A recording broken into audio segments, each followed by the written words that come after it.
நம்மள நிறைய பேர் வந்து டிபின்னு வந்தால் அது வந்து நுரையீரலில் தான் பாதிக்கும், இருமல் சளி வரும், உடம்பு வெயிட் போடாது, பசியே இருக்காது அப்படின்ற மாதிரி நம்ம நினச்சிட்ருக்கோம். நுரையீரலை தாண்டி second most common organ that is getting affected is spinal cord, அதாவது வெர்டிபிரல் போன் சொல்லுவாங்க. முதுகு தண்டுவடத்தில் இருக்கிற எலும்புகள் வந்து they are spongy bones, they are a very good filter for the TB bacteria.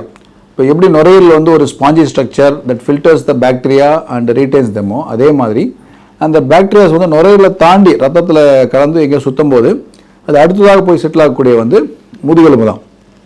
இந்த வெர்டிபிரல் போன்ஸில் போய் இந்த டிபி பாக்டீரியா உட்காரும்போது அது என்ன பண்ணும், நாளடைவில் அந்த போனை வந்து கொஞ்சம் கொஞ்சமாக அரித்து, பக்கத்தில் இருக்கிற போனையும் அரித்து அதை டெஸ்ட்ராய் பண்ணி அந்த போனுடைய ஆர்கிடெக்சர் உருக்குலைஞ்சி போன் வந்து கொலாப்ஸ் ஆக ஆரம்பிக்கும். அப்போ தான் சிவியர் பெயின் ஏற்படும். அதனால் ரியாக்ஷனில் ஏற்படக்கூடிய பஸ் கோல்டு ஆப்சஸ் சொல்லுவாங்க. அது கொஞ்ச நாள் கழிச்சு அந்த போன்லேருந்து வெளியே ட்ரிக்கிள் ஆகிட்டு ஏதர் வயிற்றுலையோ இல்லை முதுகு பக்கமோ வந்து ஒரு வீக்கமாக வந்து வெளியே வரும். இதை வந்து கோல்டு ஆப்சஸ் சொல்லுவாங்க.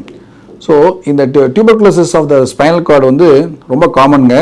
நிறைய பேர் வந்து பேக் பெயின் தானேன்னு சொல்லி இக்னோர் பண்ணிவிட்டு ரொம்ப நாள் கழித்து பெயின் சிவியர் ஆகும்போது மட்டும் டாக்டர் கன்சல்ட் பண்ணுவாங்க. அப்போ வந்து ஸ்கேன் எடுத்து பார்க்கும்போது முதுகெலும்பில் டிபி இருக்கிறத வந்து கண்டுபிடிச்சிட்டு அடுத்த ட்ரீட்மெண்ட்டுக்கு போவோம். பொதுவாக இந்த முதுகெலும்பு டிபி தான்றதை எப்படி கன்ஃபார்ம் பண்ணுறதுன்னா, ஒன்று எம்ஆர்ஐ டெஸ்ட் மூலமாக கன்ஃபார்ம் பண்ணுவோம். பட் அது டிபி நமக்கு தெரியாது. எம்ஆர்ஐ ஸ்கேன் பண்ணினோம்னா எலும்பு வந்து பாக்டீரியாவில் டெஸ்ட்ராய் ஆகிருக்குன்றதை கண்டுபிடிப்போம். அதுக்கப்புறம் அதை கன்ஃபார்ம் பண்ணுறதுக்கு அந்த முதுகெலும்பு வழியாக ஒரு நீடில் அனுப்பி எந்த போன் டெஸ்ட்ராய் இருக்கோ அது வந்து கொஞ்சோண்டு டிஷ்யூஸ் எடுத்து பயாப்சி காமிச்சு மைக்ரோஸ்கோப் வழியாக பார்க்கும்போது தான் அது டியூபர்குலோசிஸ் இருக்காது கன்ஃபார்ம் ஆகும். ஒன்ஸ் கன்ஃபார்ம் ஆச்சுன்னா என்ன பண்ணுறோம், இது வந்து ஒரு டேஞ்சரஸான டிசீஸ் கிடையாது முதுகெலும்பில் வருதுங்கிறது. அஃப்கோர்ஸ் அது வந்து முக்கியமான தண்டுவடத்து பக்கத்தில் எங்கேயாவது டிபி வந்து லேட் ப்ரெசன்டேஷனில் போய் டாக்டரை பார்க்கும்போது அந்த போன் ஆர்கிடெக்சர் குறைஞ்சி தண்டுவடத்தை நசுக்க ஆரம்பிச்சிச்சுன்னா பேரலிஸ் வர ஆரம்பிச்சிடும். அந்த ஸ்டேஜில் it is very difficult to treat. இது ஆரம்பத்திலே கண்டுபிடிச்சிட்டோம்னா அந்த பாக்டீரியாவை நம்ம கண்டுபிடிச்சிட்டு ஆன்டி டியூபர்குலோஸ் டேப்லெட்னு சொல்லக்கூடிய ஏடிடி ஸ்டார்ட் பண்ணுவோம். அது வந்து நிறைய டைப் ஆஃப் ரெஜிமெண்ட்ஸ் இருக்குது, கவர்மெண்ட் ஆஃப் இந்தியா ப்ரிஸ்கிரைப் பண்ணியிருக்கு. அவங்க கொடுக்குற ரெஜிமெண்ட் ஃபாலோ பண்ணி 9 மாதமோ 12 மாதமோ அல்லது 16 மாதமோ ட்ரீட்மெண்ட் கொடுத்து அந்த டிவியை போன்லேருந்து கம்ப்ளீட்டாக எராடிகேட் பண்ணிடுறோம். இது வந்து போன் வந்து ஒன்ஸ் ஆர்கிடெக்சர் கொலாப்ஸ் ஆகிறதுக்கு முன்னாடி வந்தால் இந்த மெடிசன்லேயே க்யூர் பண்ணிடலாம்.